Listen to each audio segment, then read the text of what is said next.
ముందుగా ఈ అవకాశం ఇచ్చినటువంటి తండ్రి అయిన దేవునికి క్రీస్తు వారి పక్షాన వందనాలు తెలియజేసుకుంటున్నానండి. అదేవిధంగా కూడి వచ్చినటువంటి మీ అందరికి కూడా ప్రభు పక్షాన వందనాలండి. ప్రభునందు ప్రియులరా, గత వారం ఏం చెప్పుకున్నామండి?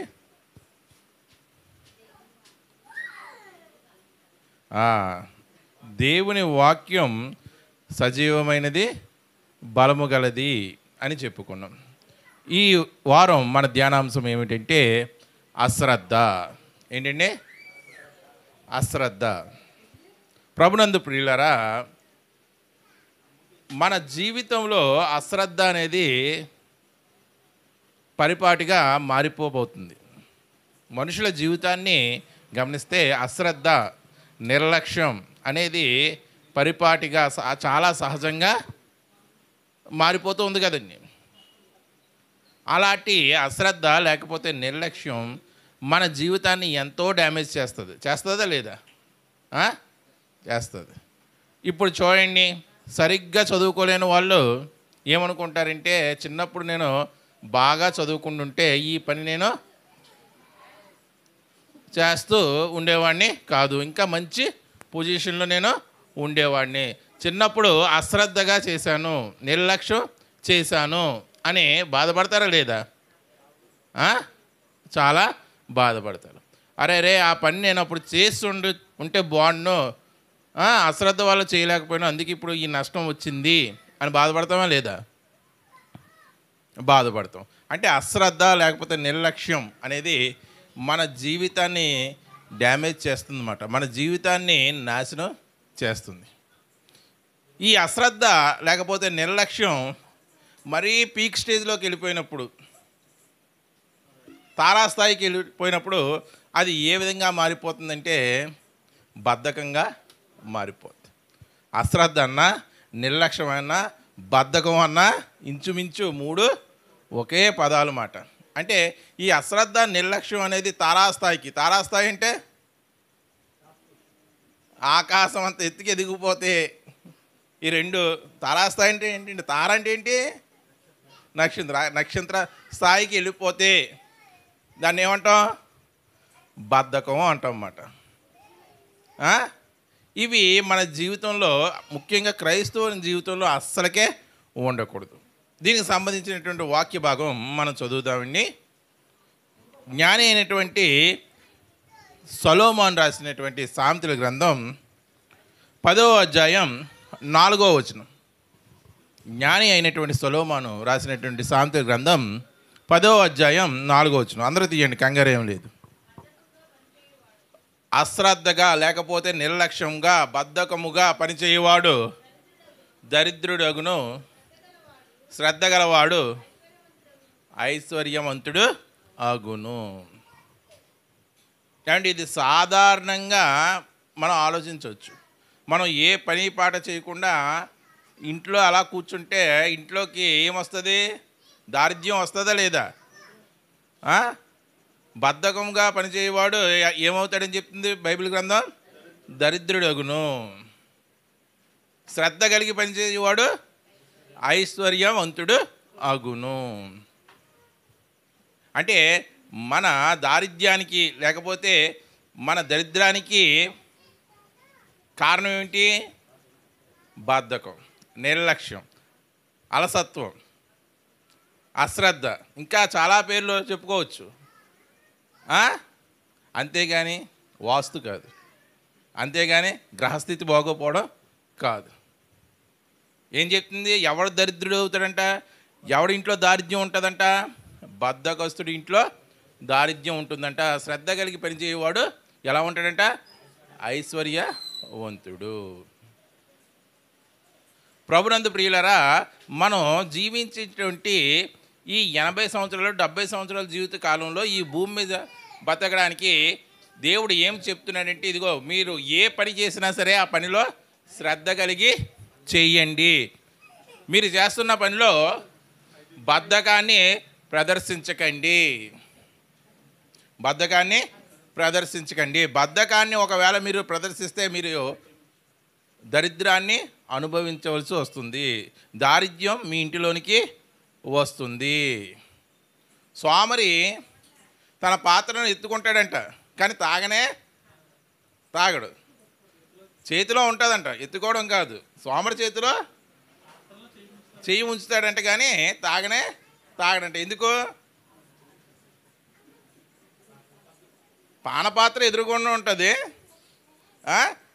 చెయ్యి అక్కడికి వెళ్తుంది, కానీ తాగడంట. ఎందుకు అంటే ఆ పానపాత్ర లేకపోతే కప్పు అనుకోవచ్చు మనం, ఆ కప్పు అక్కడి నుంచి తీసుకొని నోటి దగ్గరికి పెట్టుకొని అలా ఉంచి, మరి కప్పులో వేడివేడిగా ఉంటే ఒకేసారి అయిపోద్దండి, తాగడం అవ్వదు కదా. కొంతసేపు అలా స్టాండ్ చేసి ఉంచాలి కప్పుని. అది కూడా బద్ధకం అంట. ఉంటారా లేదా అటువంటి వాళ్ళు? అమ్మ అన్నం తినిపించే, అమ్మ అన్నం తినిపించే అంటారా లేదా? చూడండి, మనుషుల యొక్క మనస్తత్వాన్ని ఎంత కరెక్ట్గా అంచనా వేసిందో బైబిల్. చూడండి, మరి ఈ 60-70 సంవత్సరాల జీవితకాలంలో భూమి మీద నువ్వు బతకడానికి, నీ కుటుంబం పోషించబడడానికి నువ్వు అశ్రద్ధ వహిస్తే నువ్వు దరిద్రుడు అవుతావు, దారిద్ర్యం నీకు తాండవిస్తుంది అని చెప్తున్నాడు. మరి దేవుని పనిలో ఈ అశ్రద్ధ కానీ, నిర్లక్ష్యం కానీ, అలసత్వం కానీ, బద్ధకాన్ని కానీ ప్రదర్శిస్తే ఏమవుతుంది? ఇప్పుడు ప్రతి మానవుడు బైబిల్ ప్రకారం 2 పనులు చేసుకోవడానికి భూమి మీదకి వచ్చాడండి. ఒకటి భౌతికపరమైన పని, మనల్ని మనం పోషించుకుంటూ కుటుంబాన్ని పోషించుకుంటూ చేయవలసినటువంటి పని. అది నువ్వు ఏ పని చేసినా సరే తప్పు కాదు, న్యాయంగా చట్టబద్ధంగా నలుగురు మెచ్చే విధంగా ఏ పని చేసినా తప్పు కాదు. రెండవది ఆత్మానుసారమైనటువంటి పని, అది దేవుడు మనకి కలుగు చేసినటువంటి పని. మరి భౌతికమైనటువంటి పనిలోనే నువ్వు అలసత్వం వహిస్తుంటే, అశ్రద్ధ చేస్తుంటే నీకు దారిద్ర్యం తాండవిస్తుంది. మరి ఆత్మపరమైనటువంటి పనిలో నువ్వు అశ్రద్ధ వహిస్తే మరి ఏమవుతుంది? దారిద్ర్యం వస్తుందా రాదా? మరి ఇదే వచనాన్ని ఆపాదించుకోవచ్చా లేదా? బద్ధకముగా పనిచేయవాడు దరిద్రుడగును. ఆ దారిద్ర్యాన్ని ఎక్కడ అనుభవిస్తావు? నరకంలో అనుభవిస్తావు. అంతేనండి. ఆ దారిద్ర్యం, నరకం ప్రాప్తించిందంటే అది దారిద్ర్యమా కాదా? దరిద్రమా కాదా? శ్రద్ధ కలిగి పని చేయవాడు ఐశ్వర్యవంతుడు ఆగును. ఐశ్వర్యం ఏంటి మనకి? ఆత్మపరమైనటువంటి, ఆత్మానుసారమైనటువంటి ఐశ్వర్యం ఏంటి మనకి? నిత్య జీవం. అంతకన్నా గొప్ప ఐశ్వర్యం ఏమన్నా ఉందండి? అంటే చూడండి, దేవుని మాట మన భౌతికమైనటువంటి జీవితానికి సెట్ అవుతుంది, మన ఆత్మీయపరమైనటువంటి జీవితానికి కూడా సెట్ అవుతుందా లేదా? ఈ భూమి మీద బద్ధకంగా పనిచేస్తే దారిద్ర్యం వస్తుంది, అదేవిధంగా శ్రద్ధగా పనిచేస్తే ఐశ్వర్యం వస్తుంది. అదేవిధంగా ఆత్మానుసారమైనటువంటి పనిలో బద్ధకంగా పనిచేస్తే నరకం వస్తుంది, శ్రద్ధ కలిగి పనిచేస్తే నిత్య జీవమైనటువంటి ఐశ్వర్యం వస్తుంది. చూడండి, జ్ఞాని అయినటువంటి సొలొమోను పలికినటువంటి మాట ఒక భౌతికపరమైనటువంటి జీవితానికిగా తీసుకోకూడదు, అది ఆత్మానుసారమైన జీవితానికి కూడా మనం అప్లై చేసుకోవాలి. సరే, మరి దేవుని పని అశ్రద్ధ చేస్తే ఏమవుతుందండి? మనం ఏమనుకుంటామంటే, ప్రార్థనకు రాలేదంటే ఏం చెప్తాము? చాలా పని ఉందండి, నీరసంగా ఉందండి. కరపత్రాలు పంచిపెట్టడానికి రాలేదంటే ఏమంటాం? కుదరదండి, ఇంకా లేవలేకపోయినండి. అలాగా సాకులు చెప్తామా లేదా? ఖచ్చితంగా సాకులు చెప్తాం. మనం ఏమనుకుంటామంటే దేవుడు క్షమించేస్తాడు, పర్వాలేదు అనుకుంటాం. కానీ ఈ విషయాన్ని దేవుడు ఎంత సీరియస్గా తీసుకుంటాడో తెలుసండి. నీకు నిజంగా వెళ్ళడానికి ఇబ్బందికరము, లేకపోతే అనారోగ్య పరిస్థితి, లేకపోతే శరీర బలహీనత అయితే పర్వాలేదు, కానీ నువ్వు వెళ్ళగలిగే స్థితిలో ఉండి కూడా వెళ్ళలేను అని చెప్పావంటే అది దేవుడు చాలా సీరియస్గా తీసుకుంటాడు, చాలా సీరియస్గా తీసుకుంటాడు. ఎంత సీరియస్గా తీసుకుంటాడంటే ఇర్మియా గ్రంథం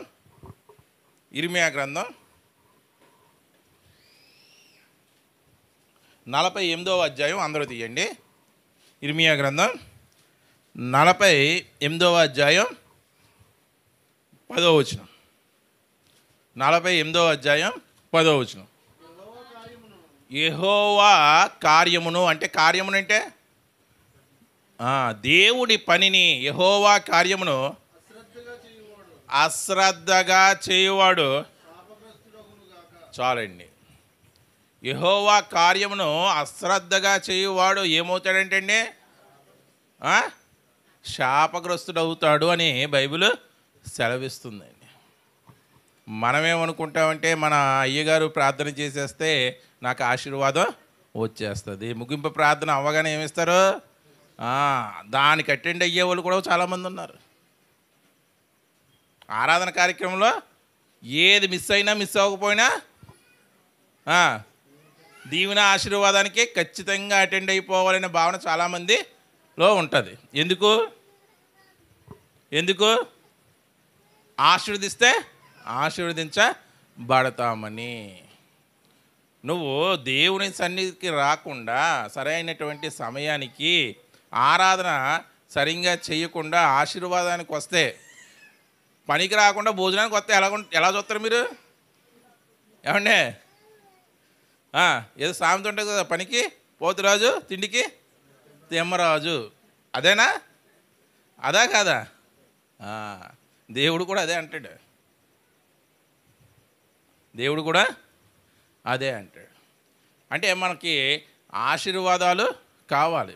నిజమే, ఒక వ్యక్తి జీవితంలో దేవుడి చేత ఆశీర్వదించబడడం చాలా గొప్ప విషయం. కానీ ఆశీర్వదించబడడానికి మనకి అర్హత ఉండాలి కదా. ఆశీర్వదించబడడానికి కూడా అర్హత ఉండాలా లేదా? ఖచ్చితంగా ఉండాలి. మరి యెహోవా పనిని, దేవుని పనిని నువ్వు చేయకుండా నీకు ఆశీర్వాదం ఎక్కడ వచ్చేస్తుంది?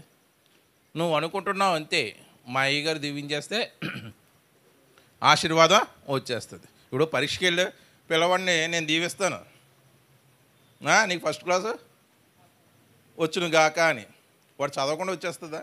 ప్రాక్టికల్గా ఆలోచిద్దాం. ప్రాక్టికల్గా దీవెనైతే ఇస్తాము, వాడు కష్టపడిందే వస్తుందా? రానే రాదు. ఆడు పని చేయకుండా వస్తుందా? రానే రాదు. మరి అయ్యగారు దీవెనిచ్చినంత మాత్రాన మనం ఆశీర్వదించబడతామంటే మనం పని, దేవుడి కార్యాన్ని చేస్తే మనం ఆశీర్వదించబడతాము. ఒకవేళ చెయ్యకపోతే, మనకి వీలుండి వెళ్ళగలిగేటువంటి సత్తు ఉండి చెయ్యలేకపోతే ఏమవుతాం? శాపగ్రస్తులు అవుతాము. శాపం నీ మీదకి వస్తుంది. దేవుని శాపం అంటే మామూలుగా ఉంటుందండి? దేవుని శాపము అంటే మామూలుగా ఉంటుందా? జీవితంలో కోలుకోలేని విధంగా ఉంటుంది. నయమాను ఇచ్చినటువంటి ఆ బహుమతులకు ఆశపడ్డాడు ఎవరు? గెహాజీ.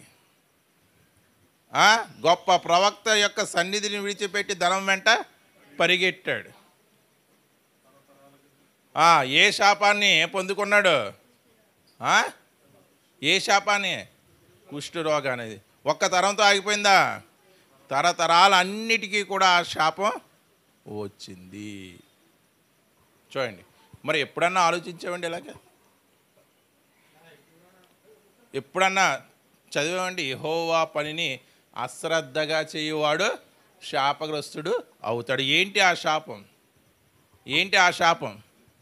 ఈ దారిద్ర్యం అని చెప్పాను కదా, నరకం అనే దారిద్ర్యం. శాపము కూడా ఏమిటంటే నరక శిక్ష.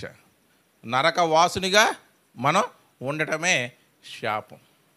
అదే శాపాన్ని దేవుడు పని చెయ్యని ప్రతి ఒక్కరి మీదకి రప్పిస్తాడు. పని అంటే కేవలం మనం ఏదో వీధుల్లో సువార్త చేయడం అనుకుంటాం, లేకపోతే కరపత్రాలు పంచిపెట్టడం అనుకుంటాం. అది పనే కాదన్నాం. పనితో పాటు అది పలుకు ద్వారా చేస్తున్నాం. మనం మర్చిపోకండి, పలుకు ద్వారా చేస్తున్నాం. వీధుల్లో కరపత్రాలు పంచిపెట్టి మైక్ ద్వారా నలుగురు చెప్పి పలుకు ద్వారా చేస్తున్నాం. పని అంటే పలుకు ప్లస్ ప్రవర్తన. ఏంటండి పని అంటే ఏంటి? పలుకు ప్లస్ ప్రవర్తన. మదర్ తెరీసా యేసుక్రీస్తు వారిని నమ్ముకుందా లేదా? మీరు ఇంత అద్భుతమైనటువంటి సేవా పరిచర్య చేయడానికి కారణం ఏమిటంటే, ఇదిగో యేసుక్రీస్తు వారే నాకు ఆదర్శం, ఆయన మాటలు నన్ను ప్రభావితం చేశాయి అని చెప్పిందా లేదా? ఆవిడ చెప్పింది. మరి ఎప్పుడైనా ఆవిడ మైకు పట్టుకుని సువార్త ప్రకటించిందా? వీధికి వెళ్ళి కరపత్రాలు పంచిపెట్టిందా? పంచిపెట్టిందా? లేదు.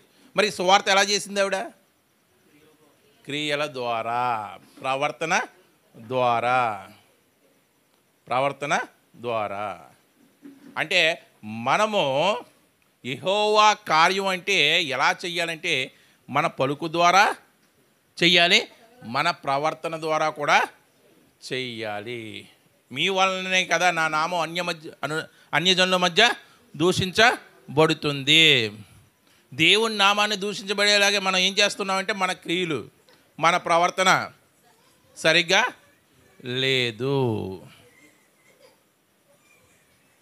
అలా ప్రవర్తన పలుకు సరిగ్గా లేనటువంటి వారికి దేవుడి శాపం ఆకాశం నుండి దిగి రావడం తథ్యం.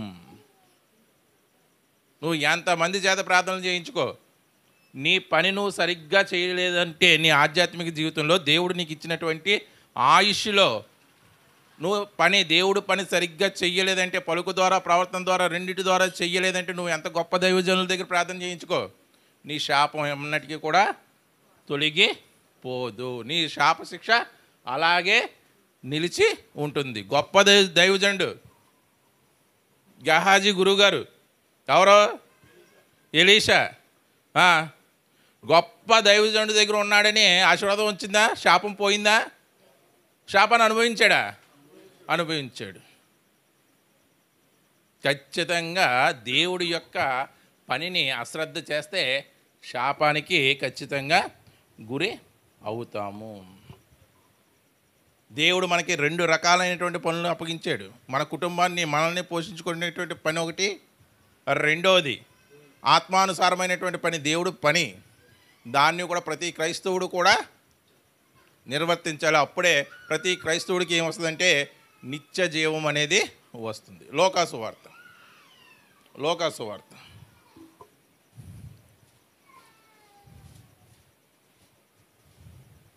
2వ అధ్యాయం 49వ వచనంలో యేసుప్రభు వారు ఒక చక్కని మాట చెప్తున్నారు చూడండి. ఆ సందర్భం ఏమిటంటే, యేసుప్రభు వారు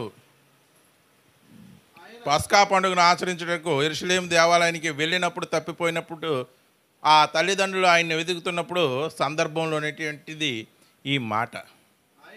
ఆయన తల్లిదండ్రులు వెతుకుతున్నారు కదా, ఆ తల్లిదండ్రులతో అంటున్నమాట యేసుక్రీస్తు వారు మరియా యాకోబులతో అంటున్నాడు, మీరు ఎలాగ నన్ను వెతుకుచుంటిరి? తండ్రి ఎదురుగానే ఉన్నాడు కదా, తండ్రిగా పిలువబడుతున్నటువంటి యాకోబు ఎదురుగుండానే ఉన్నాడు కదా, మరి యేసేపు ఎదురుగుండా ఉన్నాడు కదా. మరి ఎవరి గురించి మాట్లాడుతున్నాడు? ఏ తండ్రి గురించి మాట్లాడుతున్నాడు? పరలోకపు తండ్రి. అంటే పరలోకపు తండ్రి నియమించినటువంటి పని కూడా ఒకటి ఉంది యేసుప్రభు వారికి. ఈ వచనం బట్టి మనకి ఏమర్థం అవుతుంది? యేసుప్రభు వారికి పరలోకమందు ఉన్నటువంటి తండ్రి అయినటువంటి దేవుడు నియమించినటువంటి పని ఒకటి ఉంది. అందుకే భౌతికమైనటువంటి తల్లిదండ్రులతో మరియా యేసేపులతో ఏమంటున్నాడు?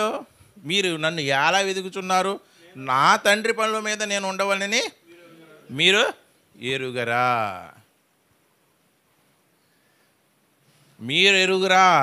మీకు తెలియదా అని వారితో చెప్పాను. చూడండి, మీరు ఎరగరదా? మీకు తెలియదా? ప్రతి మనిషికి కూడా దేవుడు ఒక పనిని సిద్ధపరిచాడు. ఆ పని మీద ఉండాలి. ఆ పని మాని నిర్లక్ష్యం చేస్తే ఇదిగో శాపం నిలిచి ఉంటుంది. ఈ విషయం మీరు ఎరగరా అంటున్నాడంటే, ఎందుకు ఎరగరా అంటున్నాడంటే, వీళ్ళు కూడా ధర్మశాస్త్రాన్ని అనుసరిస్తున్నారండి. ఇర్మియా గ్రంథాన్ని చదివిన వారే ఇదిగో యెహోవా కార్యమును అశ్రద్ధగా చేయువాడు శాపగ్రస్తుడవుతాడని మీరు ఎరగరా. రాయబడి ఉందా లేదు కదా ఇర్మియా గ్రంథంలో అని అడుగుతున్నారన్నమాట యేసుప్రభు వారు. నా తండ్రి పనుల మీద నేను ఉండవాలని మీరు ఎరుగరా. మరి యేసుప్రభు వారు అతి చిన్న జీవితకాలం ఎన్ని సంవత్సరాలు బతికారండి భూమి మీద? 33.5 సంవత్సరాలు. సువార్త పని ఎన్ని సంవత్సరాలు చేశారు? 3.5 సంవత్సరాలు అని మనకు అనిపిస్తుంది. కానీ ఆయన బాల్యం నుండి కూడా తండ్రి పని చెయ్యాలని ఆ తలంపులతోనే ఉన్నాడు. ఈ సందర్భం జరిగింది ఎప్పుడు? ఇంచుమించు 12 ఏళ్ళ వయసులో. ఆ వయసులోనే కూడా ఆయన తండ్రి పని చెయ్యాలనే తలంపులో ఉన్నాడా లేదా? ఉన్నాడు. అంటే మన జగద్రక్షకుడే, మనల్ని రక్షించినటువంటి నాథుడే, సాక్షాత్తు దైవమైనటువంటి యేసుప్రభు వారే తన తండ్రి పనుల మీద ఉంటే మనం ఉండవసరం లేదండి. ఆయన ఎక్కడన్నా తన జీవితంలో తండ్రి పనిని నిర్లక్ష్యం చేసాడండి? ఎక్కడన్నా సరే. నక్కలకు బొరియలుండును, ఆకాశ పక్షులకు గూళ్ళుండును, మనుష్య కుమారుడు తలవాల్చుటకు స్థలము లేదు. చూడండి ఎంత భారభరితమైనటువంటి పరిచర్య. ఈరోజు ప్రసంగానికి రమ్మంటే అన్ని ఫెసిలిటీస్ ఉండాలి. సూట్ రూమ్ ఉండాలి, పెద్ద స్టేజ్ ఉండాలి, ఒక 1000 మంది జనం ఉండాలి. అప్పుడే అయ్యగారు వచ్చి ఏం చేస్తారు? వాక్యం చెబుతారు. అలా అయిపోయిందండి ఇప్పుడు పరిస్థితి. యేసుప్రభు వారు ఏమంటారు? నా తండ్రి పనుల మీద నేను ఉండాలని తెలియదా అంటే ఆయనకు కూడా తెలుసు దేవుని కార్యాన్ని అశ్రద్ధగా ఎటువంటి పరిస్థితిలో చెయ్యకూడదు. మా ఓడండి పనిలో పడతాడికి కూడు లేకపోతే నిద్ర ఏమీ అవసరం లేదండి. ఏమంటా? ఆహారం, నిద్ర, అన్నపానాలు ఏమీ అవసరం లేదండి. ఇంకా పనిలో పడితే ఇంకా పని మీదే ఉంటాడు. యేసుప్రభు వారు కూడా అలాగే ఉన్నారండి. ఏ పని మీద? తండ్రి పని మీద అదే విధంగా ఉన్నారు. చూడండి ఒకసారి ఆ మాట.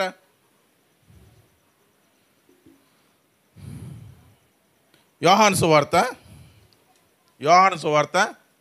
17వ అధ్యాయం 4వ వచనం.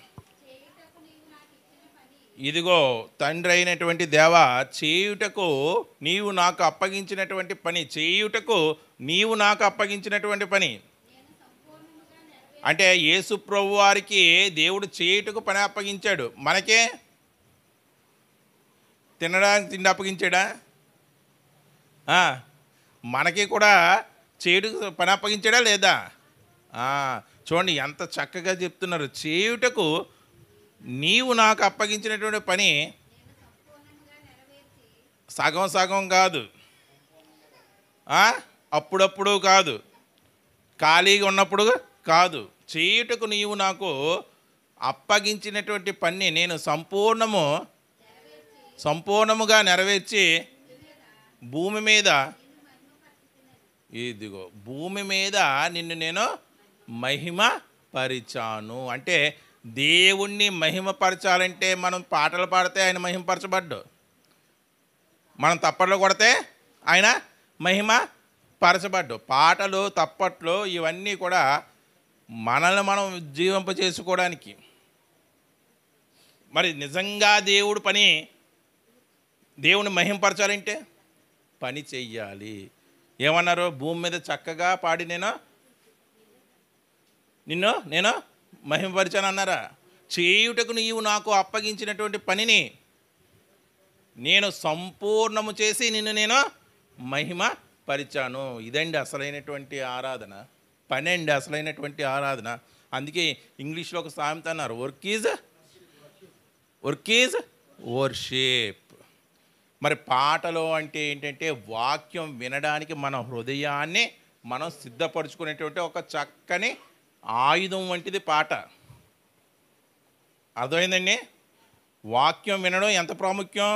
ఆ వాక్యం వినడానికి మన ఆత్మను ఉత్తేజింప చేసుకొని ప్రిపేర్ చేయడానికి పనికొచ్చేటువంటి ఒక అద్భుతమైనటువంటి ఆయుధమే పాట. అంతేగాని పాటే తండ్రిని మహిమ పరచదు. ఇదిగో దేవా నా జీవితం ఆపాదమస్తకం నీకు అంకితం అని పాడతాం. కానీ మన నిజంగా మన జీవితం అలా ఉంటుందా? ఉంటుందా? ఇలాంటి పాటలు చాలా పాడతామా లేదా? ఇదిగో దేవా నా జీవితం ఆపాదమస్తకం నీకు అంకితం, నేను ఉండాలేనయ్యా. పాడతామా లేదా? కానీ మన జీవితం అలా ఉంటుందా?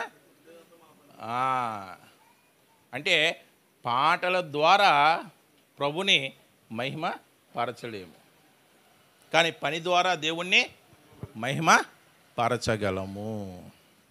ఇదిగో చేయుటకు నీవు నాకు అప్పగించినటువంటి పనిని నెరవేర్చి తిని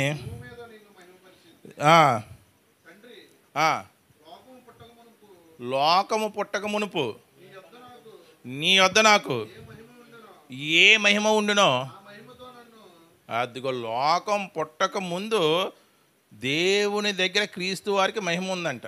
ఆ మహిమతో నన్ను దానితో నన్ను నీవు మహిమ పరుచుము. ఇదిగో పని చేసి నిన్ను నేను మహిమపరిచాను. లోకం పుట్టకముందు నీ దగ్గర నాకు ఒక మహిమ ఉంది, ఆ మహిమతో నన్ను ఇప్పుడు మహిమ పరుచు. అంటే దేవుణ్ణి పని ద్వారా మహిమపరిస్తే పరలోకములో ఆయన మనల్ని ఏం చేస్తాడు? మనల్ని కూడా మహిమ పరుస్తాడు. మహిమ అంటే చాలా మహిమ అంటే చాలా ఈజీగా వాడేస్తాం కదండి పదాలు మనం. మహిమ అంటే చెప్పాలండి. మహిమ అంటే ఘనత చేయడం, గొప్ప చేయడం. మన పనుల ద్వారా దేవుడికి గొప్ప పేరు రావాలి, అంతేనండి. మన పనుల ద్వారా తల్లిదండ్రులకి గొప్ప పేరు రావాలని భౌతికపరమైనటువంటి తల్లిదండ్రులు ఎలా ఆలోచిస్తారో, మన పనుల ద్వారా దేవుడికి మహిమ, గొప్ప పేరు, ఘనత ఎక్కడ? దేవదూతల ఎదుట రావాలని దేవుడు ఆలోచిస్తున్నాడా లేదా? ఇదిగో నిన్ను నేను మహిమపరిచాను పని ద్వారా, నీవు నన్ను మహిమపరుచు అంటున్నా. చాలండి. ఇంకెలా చేశారంట పని యేసుక్రీస్తు వారు? ఇంకెలా చేశారంట? అదే యోహాను సువార్త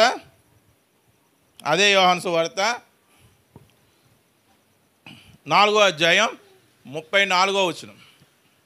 అదే యోహాను సువార్త 4వ అధ్యాయం 34వ వచనం. యేసు వారిని చూచి, ఇదిగో నన్ను పంపిన వారి చిత్తము అంటే ఉద్దేశ్యం, అభిప్రాయం నెరవేర్చుటయు, అదిగోడు మళ్ళీ అంటున్నాడు, ఆయన పని తుదముట్టించుటయు నాకు ఆహారమై ఉన్నది. మనం అంటాం కదా, మా వాడు పనిలో పడితే నిద్రాహారాలు మరిచిపోతాడు. తండ్రి కూడా అలాగా పొంగిపోయాడండి యేసుక్రీస్తు వారిని చూసి. ఆయన కూడా నిద్రాహారాలు మాని ఏం చేశారు? ఆయన తండ్రి పని చేశాడు. అదే చెప్తున్నాడు, ఆయన పనిని తుదముట్టించి నాకు ఆహారమై ఉన్నది. మనం ఆహారానికి ముందు ఎగిరి పడతాము, ఆయన పనికి వెనకంజు వేస్తాము. అంటే యేసుక్రీస్తు వారికి బాగా తెలుసండి, యెహోవా కార్యంను ఎటువంటి పరిస్థితుల్లో అశ్రద్ధ చెయ్యకూడదు. అశ్రద్ధగా చేస్తే శాపం మన మీదకి దిగి వస్తుంది. పిలిపిలికి రాసినటువంటి పత్రిక, క్షమించాలి, పేతురు రాసినటువంటి మొదటి పత్రిక 2వ అధ్యాయం 21వ వచనం. పేతురు రాసినటువంటి మొదటి పత్రిక 2వ అధ్యాయం 21వ వచనం. క్రీస్తు కూడా మీ కొరకు బాధపడి, చూడండి, మీరు అంటే ఎవరో? క్రీస్తును నమ్ముతున్నటువంటి విశ్వాసులందరూ కూడా తన అడుగు జాడల యందు. అడుగు జాడలంటే ఏంటండి? అడుగు జాడలు అంటే ఏంటి? ఇప్పుడు తడికాలతో ఇలా వెళ్ళిపోయామనుకోండి, మనం అడుగులు పడతాయా లేదా? ఆ అడుగులు జాడ ఉంటుందా లేదా? ఆ జాడ చూసి ఆ వ్యక్తి ఎక్కడికి వెళ్ళాడో మనం అక్కడికి వెళ్ళిపోవచ్చా లేదా? మన ముందు ఒక వాహనం వెళ్ళింది, ఆ వాహనం వెళ్ళి ఒక పావుగంట అయ్యింది. ఆ వాహనానికి ఉన్న టైర్ యొక్క అచ్చులు పడ్డాయి. దాన్ని పట్టుకొని మనం ఆ వాహనం ఎక్కడికి వెళ్ళింది అక్కడికి వెళ్ళొచ్చా లేదా?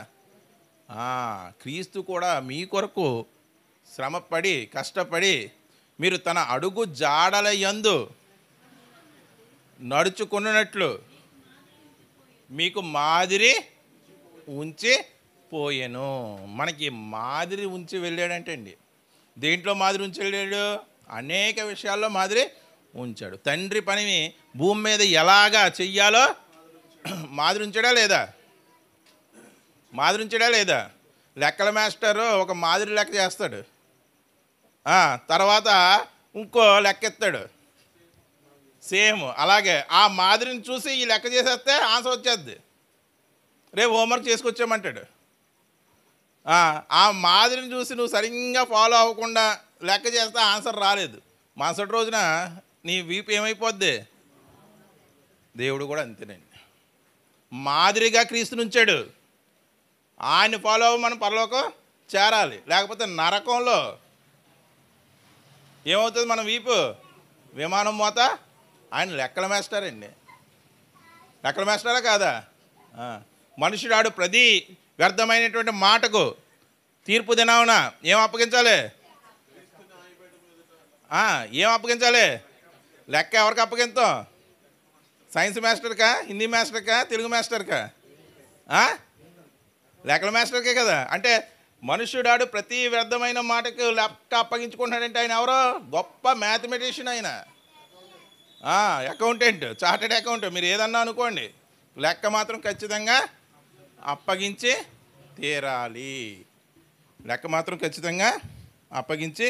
తీరాలి. మరి ఆయన అడుగు జాడలేదు నడుస్తున్నామండి. ఆయన చేసినట్టు మనం చేయలేమనుకోండి, కనీసం చేయగలుగుతున్నామంటే దేవుడి పని అంటే మనకి బాగా నిర్లక్ష్యం, మామూలు నిర్లక్ష్యం కాదు. మన పనులు చాలా చక్కగా చక్కబెట్టుకుంటాం, కొంతమంది అది కూడా ఉండదు. కొంతమంది వారి పనులు చేయరు, దేవుడి పనులు చెయ్యరు. వాళ్ళు ఎవరో మహాబద్ధకస్తులు. వారి గురించి కూడా దేవుడు చెప్పాడు, వారి కడుపే వారికి దేవుడు. వాడి కడుపు నిండితే చాలు, వాడు పని చేయడు, వాడికి దేవుడు అవసరం లేనే లేదు. అపోస్తులైన పౌలు ఒక చక్కని మాట చెప్పాడండి.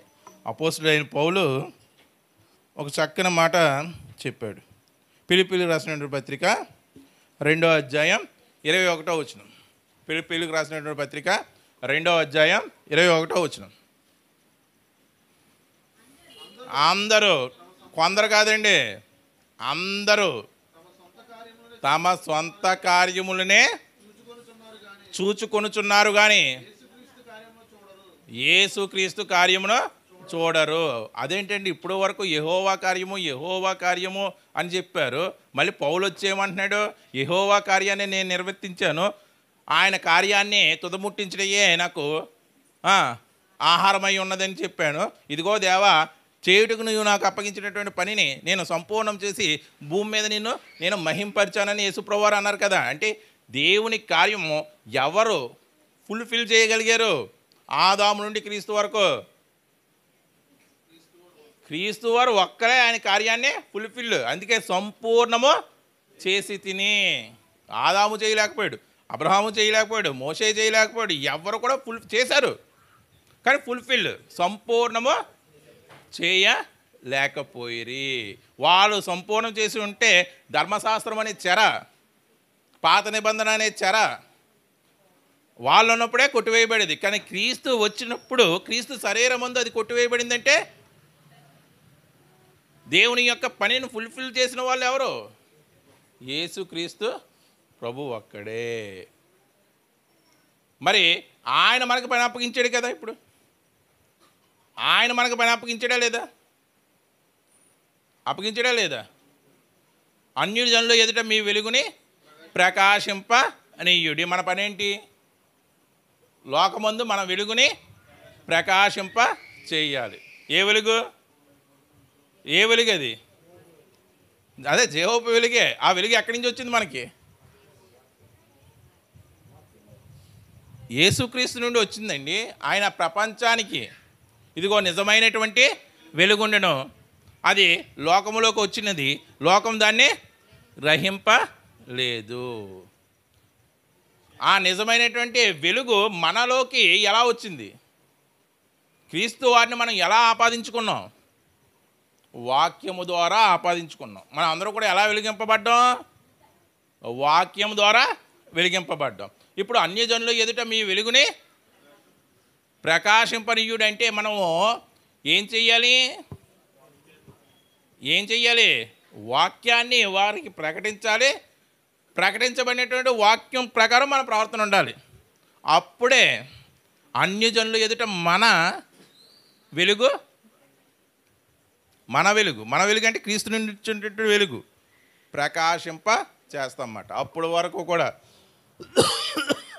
నువ్వు ఎంత గొప్పగా వాక్యం చెప్పేసినా సరే, ప్రవర్తన లేకపోతే సరే, క్యారెక్టర్ లేకపోతే ఖచ్చితంగా అన్యజనుల ఎదుట క్రీస్తు మనకి ఇచ్చినటువంటి వెలుగు ప్రకాశింప నీయలేము. మనము ప్రకాశింపలేకపోతున్నామంటే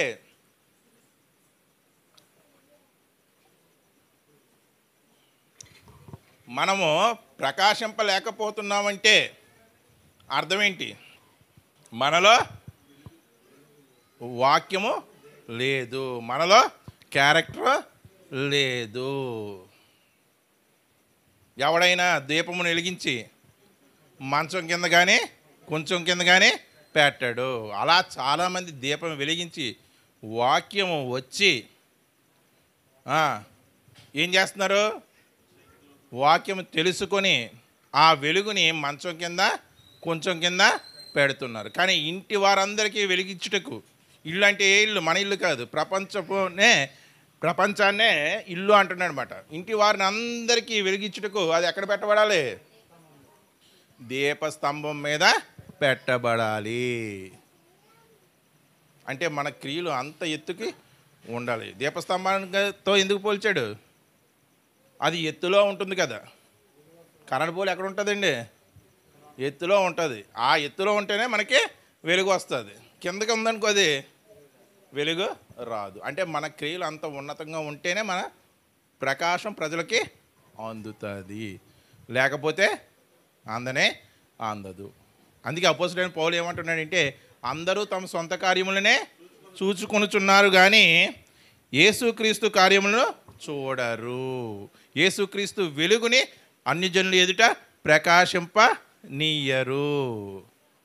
చూడండి ఎంత వెనకబడి ఉన్నామండి మనం దేవుని పనిలో. కాస్తో కోస్తో దేవుడు పని చేస్తాం, మనమే వెనకబడి ఉన్నట్టు అనిపిస్తుంది దీని ప్రకారం. మరి అసలే మొదలెట్టలేని పరిస్థితి ఏంటి? అసలు మొదలెట్టలేని పరిస్థితి. ఆత్మానుసారమైనటువంటి పని ఒకటి ఉంది అని చాలామందికి తెలియదు లోకంలో, తెలుసా? అన్యుల గురించి కూడా మాట్లాడలేదు, నేను క్రైస్తవుల గురించే మాట్లాడుతున్నాను. ఆత్మానుసారమైనటువంటి పని సాక్షాత్ యేసుక్రీస్తు వారు చేశారు. నీకు చేయడానికి నామోషా, లేకపోతే నీ డిగ్రీ అడ్డొచ్చేస్తుందా, లేకపోతే నీ పరపతి అడ్డొచ్చేస్తుందా? ఆయనే చేశాడు, ఆయనే సృష్టికర్త చేయగా మనకు చేయడానికి ఏంటి ఇబ్బంది? అందుకే అపోస్తలుడైన పౌలు తన బాధను వ్యక్తపరుస్తున్నాడు. అందరూ తమ సొంత కార్యములను చూస్తున్నారు కానీ యేసుక్రీస్తు కార్యమును చూడరు. చూడండి లింక్ ఎలా ఉందో. యేసుక్రీస్తు వారేమో భూమి మీద తండ్రి పని చేశారు. ఆయన వెళ్ళిపోతూ మనకి మాదిరి నుంచి పెట్టాడు. ఏంటి ఆ మాదిరి అంటే, ఇదిగో నేను మీకు వెలుగునిస్తున్నాను వాక్యం ద్వారా. ఆ వాక్యాన్ని అనేకులకు చేరవేసి మీ పలుకు ద్వారా, ప్రవర్తన ద్వారా మీరు వారు ముందు వెలగాలి. అలా వెలిగించిపోతుంటూనే కదండి అందరూ కూడా క్రైస్తవులుగా మారేది. అంతేనండి, అందరూ కూడా రక్షణ పొందాలనేదే కదా దేవుడి ఉద్దేశం. ఏ ఒక్కరు కూడా నశించపోకూడదు. అంటే ఆయన రెండో రాకడికి ఆలస్యం ఏంటి? ఆయన రెండో రాకడికి ఆలస్యం ఏంటి? మనం సరైనటువంటి వెలుగుగా లేకపోవడం వల్ల, మన వెలుగుని అన్యుల ఎదుట ప్రకాశింప నీయకపోవడం వలన అనేకులకు ఈరోజు రక్షణ లేకుండా పోతుంది. ప్రతి ఒక్కరూ కూడా అండి, నీ మాట ఎంత ఏ విధంగా గమనిస్తారో నీ ప్రవర్తన కూడా అదే విధంగా గమనిస్తారా లేదా? గమనిస్తారు. వాళ్ళ మాటలు చెప్తారు కానీ వాళ్ళ ప్రవర్తన సరిగ్గా ఉండదు అంటారా లేదా? అప్పుడు ఏమైంది? అన్యజనుల మధ్య దేవుడి నామం అవమానపరచబడుతుంది అన్నమాట.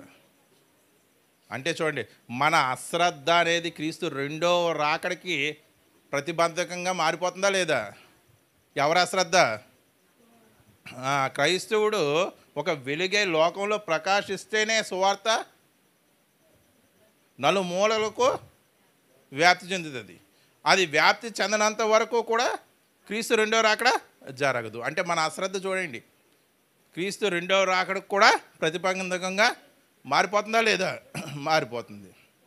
మత్తయి సువార్త 25వ అధ్యాయంలో 1వ వచనం నుండి 10వ వచనం వరకు పరలోక రాజ్యం గురించి దేవుడు వర్ణిస్తున్నాడండి.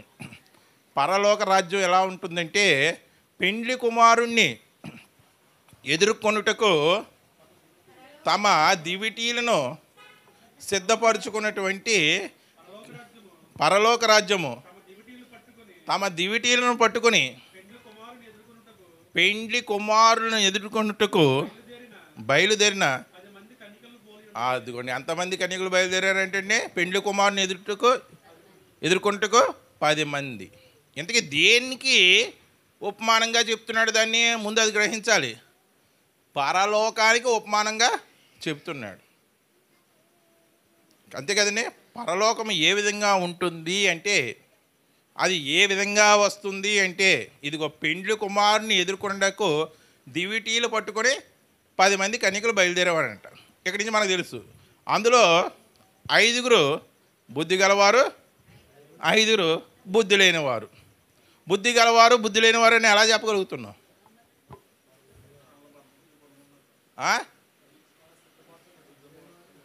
బుద్ధి గలవారు బుద్ధి లేనివారని ఎలా చెప్పగలుగుతున్నాం? 5 వద్ద నూనె ఉంది, వాళ్ళ దివిటీలు వెలుగుతున్నాయి, ప్రకాశమానం అవుతున్నాయి. ఏమున్నాయండి? ప్రకాశమానం అవుతున్నాయి. పెళ్లి కుమారుడికి ఎదుర్కోవడానికి ఏం కావాలి? వెలుగు ఉండాలా లేదా? చీకటిలో ఎక్కడైనా పెళ్లి కుమారుని తీసుకొస్తాడండి ఎవరన్నా? గొప్ప వెలుగులో తీసుకొస్తారా లేదా? 5 దగ్గర ఏం లేదు, దివిటీకి వెలుగు లేదు. అంటే వారి దగ్గర ఏమి లేదు? నూనె లేదు. పెండ్లి కుమారుడు రానే వచ్చాడు. ఈ 5 కూడా ఎదుర్కొన్నారు. అయ్యో మీ నూనెలో మాకు పాలు ఇవ్వండి అని అడిగారా లేదా వాళ్ళు? మిగతా 5 అప్పుడు ఇది మీకును మాకును సరిపోదు. కానీ చాలామంది ఇది ఆ నూనె అంటే పరిశుద్ధాత్మ అని చెప్పారు. ఆ నూనె అంటే ఏంటి? పరిశుద్ధాత్మ అని చెప్పారు. కానీ పరిశీలిస్తేనండి, అప్పుడు వారు ఏమంటారు? మీరు వెళ్ళి నూనెను కొనుక్కొని తెచ్చుకోండి అన్నారు. పరిశుద్ధాత్మను కొనుక్కొని తెచ్చుకోగలవండి? పరిశుద్ధాత్మను కొనుక్కొని తెచ్చుకోగలవా? అలా అయితే గారడీ సీమోనికి ఎప్పుడో దొరికేసేదా లేదా? అపోస్తుల పాదాల దగ్గరికి తెచ్చి ఆ పరిశుద్ధాత్మలో నాకు పాలు పంపులు ఇవ్వండి అన్నాడు. కొనుక్కుందామని ట్రై చేశాడు. కుదిరిందా? నీ హృదయం దేవుడికి విరోధముగా ఉంది. ఈ పరిశుద్ధాత్మ క్రియల్లో నీకు పాలు పంపులు లేనే లేవు. అంటే ఇప్పుడు ఆ నూనె అంటే ఏంటి? దీపం వెలగడానికి కారణం ఏంటి? నూనె. ఆ నూనె అంటే ఏంటి? దేవుని వాక్యం. ఆ నూనె అంటే ఏంటి? దేవుని వాక్యం. ఆ వాక్యం ఉంటేనే నువ్వు ప్రకాశింపబడతావు. ఆ వాక్యం లేకపోతే నీ హృదయంలో ఏముంటుంది? చీకటే ఉంటుంది. ఈ 5 ఏమయ్యారు? ఎదుర్కొన్నారు. మిగతా 5 మిగిలిపోయారా లేదా? మిగిలిపోయారు. అప్పుడు ఏం చేశారు?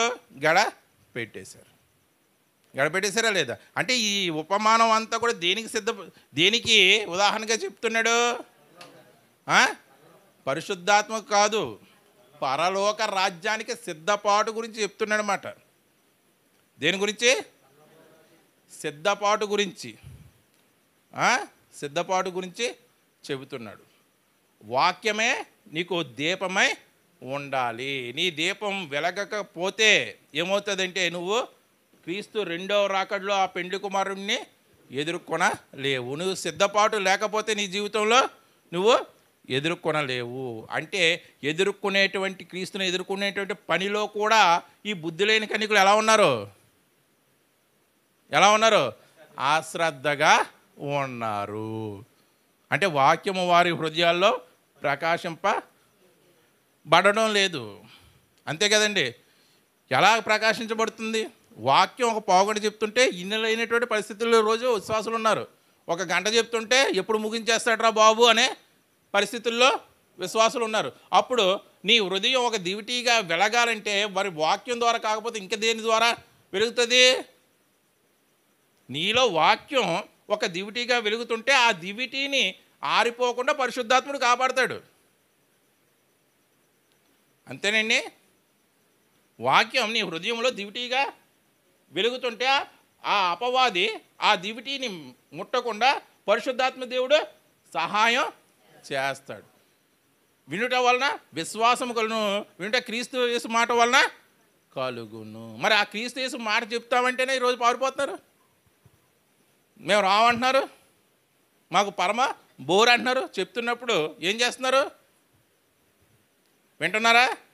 వినినట్టు చక్కగా బొమ్మల్లాగా ఇలాగా ఏం చేస్తారు అంటే అందరిని ఉద్దేశించి అంటలేదండి.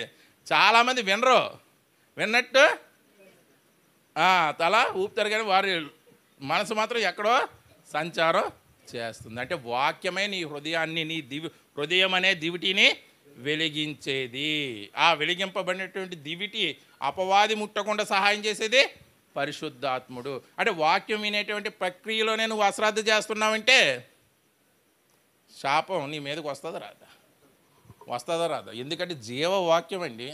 మీ ఆత్మలను రక్షించగలిగేటువంటి శక్తి గల వాక్యం ఇది.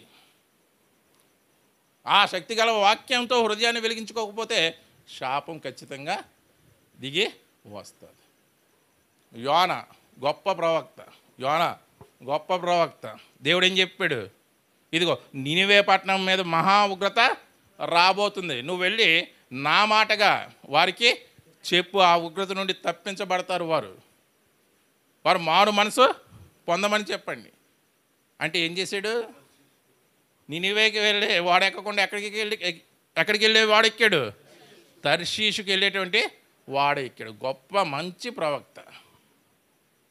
యెహోవా కార్యాన్ని అశ్రద్ధ చేద్దాం అనుకున్నాడు. ఏమైంది? చేప కడుపులోకి వెళ్ళకముందు నవ్వుల పాలయ్యాడు. చేప మింగేసింది కరెక్టే. చేప కడుపులోకి వెళ్ళకముందు నవ్వుల పాలయ్యాడు. యోనా గ్రంథం 1వ అధ్యాయం 6వ వచనం. ఇది చూసి ముగించుకొచ్చండి. యోనా గ్రంథం 1వ అధ్యాయం 6వ వచనం. అప్పుడు వాడ కెప్టెన్ నాయకుడు ఆ గొప్ప ప్రవక్త దగ్గరికి వచ్చి, అంటే గొప్ప ప్రవక్తని ఎందుకు అంటున్నానంటే దేవుడు ఒక్క దేశం యొక్క లేకపోతే ఒక పట్టణం యొక్క రక్షణని యోనా చేతిలో పెట్టాడంటే దేవుడు యోనాని ఎంత నమ్మి ఉంటాడండి.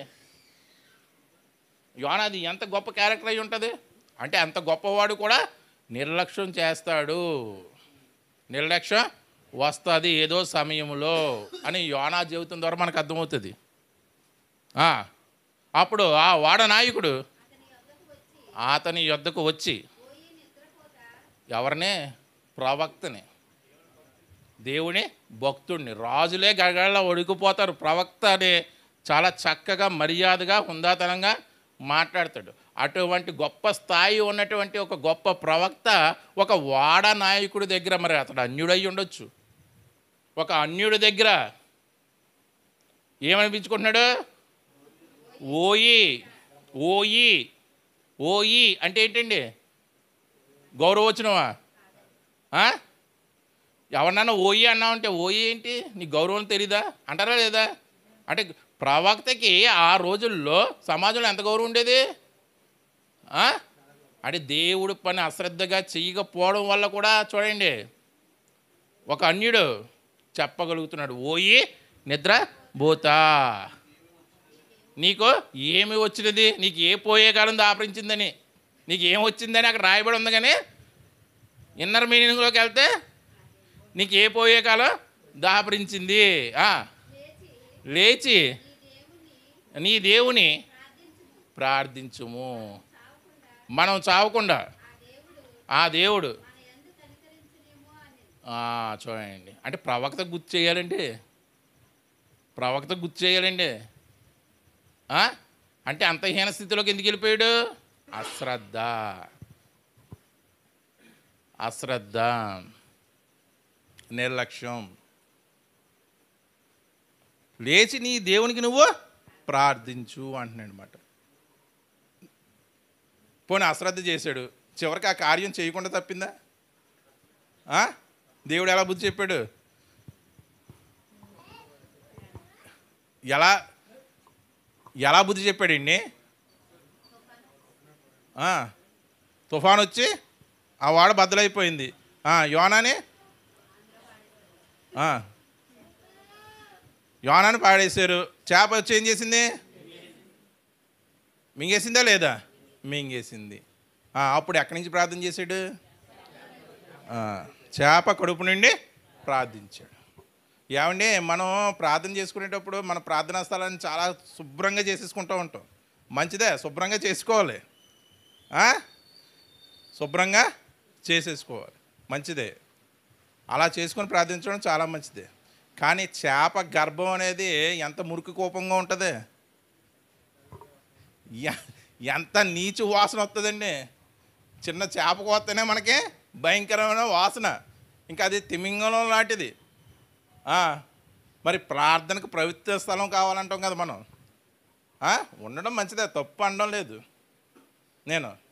ప్రార్థనకు పవిత్ర స్థలం కావాలంటాము కదా, ప్రార్థన గోపురాలని కట్టుకున్నాం కదా. మరి ఎక్కడి నుంచి ప్రార్థించాడు యోనా? చేప కడుపులోంచి, ఒక మురికి ప్రాంతంలోంచి. ఎంత మురికి అంటే భయంకరమైనటువంటి దుర్వాసన వచ్చేటువంటి మురికి ప్రాంతంలో నుంచి ప్రార్థించాడు. అది పశ్చాత్తాపంతో కూడినటువంటి ప్రార్థన కాబట్టి దేవుడు అంగీకరించి ఆ చేప యోనాని కక్కేలాగా చేశాడు. అంటే నువ్వు ప్రార్థన చేసే ప్రాంతాన్ని దేవుడు చూడ్డు, నువ్వు ఎంత పశ్చాత్తాపంతో ప్రార్థిస్తున్నావో దేవుడు చూస్తాడు. అప్పుడు యోనా గ్రహించాడండి. అప్పుడు యోనా గ్రహించాడండి, ఇదిగో నేను యెహోవా కార్యాన్ని అశ్రద్ధ చేశాను, అందుకే నాకు ఈ శాపం వచ్చింది అని పశ్చాత్తాపంతో ప్రార్థించాడు. కాబట్టి చేస్తాను మహాప్రభో అన్నాడు. కాబట్టి చేప కక్కేలాగా చేశాడు. ఇప్పుడు యోనా గొప్పవాడా చేప గొప్పవాడా? చేప గొప్పదా? చెప్పాలండి. యోనా గొప్పవాడా చేప గొప్పదా? దేనికి? దేవుని మాట వింది, అదొక కారణం. ఇంకో కారణం ఉంది, అది తినేసిందండి. ఇంకా తినడం అంటే తిమింగళాలకు తినడం ఏముండదు. అది అలా కొట్టుకోకుండా ఉందంటే అది ఎంత బాధపడి ఉంటుందండి దేవుడి పని గురించి. 3 దినాలు మన చికెన్ ముక్క తిని 3 దినాలు అరగకుండా లోపల ఉంచుకోగలమా? ఎవరన్నా ఉంచుకోగలరా? ఎవ్వరూ ఉంచుకోలేదు. కానీ ఆ చేప మహామత్స్య ఉంచుకుందంటే దేవుడు పని పట్ల దానికి ఉన్నటువంటి నిబద్ధత చూడండి. యోనా ఏమీ అవ్వకుండా అరిగిపోకుండా లోపల అలా ఉన్నాడు 3 దినాలు. ఇప్పుడు యోనా చెప్పండి, యోనా గొప్పదా చేప గొప్పదా? సోమరి చీమల యొద్దకు వెళ్ళి నేర్చుకో అన్నాడు. మనం సోమరులం కాబట్టి, యోనా ప్రవక్త కాబట్టి ఇది చేప దగ్గరకి, మహా తిమింగలం దగ్గరికి పంపించి నేర్పించాడు. అప్పుడు ఎంత శ్రద్ధగా చేశాడండి? చేసాడా లేదా? ఒక పట్టణానికి రక్షణ వచ్చిందా లేదా? వచ్చింది. అదండి, దేవుడు పనిని నిర్లక్ష్యం చేస్తే దేవుడు ఇటువంటి పరిస్థితుల్లో ఊరుకోడు. తన పనిని ఏ విధంగా అయినా సరే నీ చేత చేయించుకుంటాడు. అది ఆ కష్టపడేది ఏదో ముందే ఇష్టపడి ఆ కష్టపడడం దేవుడు పని చేసామంటే మన మీదకి ఏమొస్తుంది? మన కుటుంబం మీదకి ఏమొస్తుంది? ఆశీర్వాదం వస్తుంది. యెహోవా పనిని అశ్రద్ధగా చేయవాడు శాపగ్రస్తుడు. శాపం వస్తుంది అని తెలుసుకునేటువంటి యేసుక్రీస్తు వారు ఆ తండ్రి పనిని ఎక్కడా నిర్లక్ష్యం చేయలేదు. ఎందుకంటే ఆయన మనకు మాదిరిగా ఉండాలి. శాపం వస్తుందని తెలుసుకున్నటువంటి పౌలు ఆ పనిని ఎక్కడా కూడా తిండి లేకపోయినా, బట్టలు లేకపోయినా, అవమానాలు ఎదురైనా సరే ఎక్కడా నిర్లక్ష్యం చెయ్యలేదు. కాబట్టి మన జీవితంలో కూడా శాపం పోయి ఆశీర్వాదం నిలబడాలంటే ఖచ్చితంగా దేవుని పనిలో అశ్రద్ధ వహించకూడదు. మన సాయశక్తులా కూడా ఏం చేయాలి? దేవుడి పనిని చెయ్యాలి. కాబట్టి ఇప్పటివరకు విన్న ఈ వాక్యం మీ హృదయాల్లో ఫలించాలని కోరుకుంటూ ముగిస్తున్నాను. ప్రార్థన చేసుకుంటాను.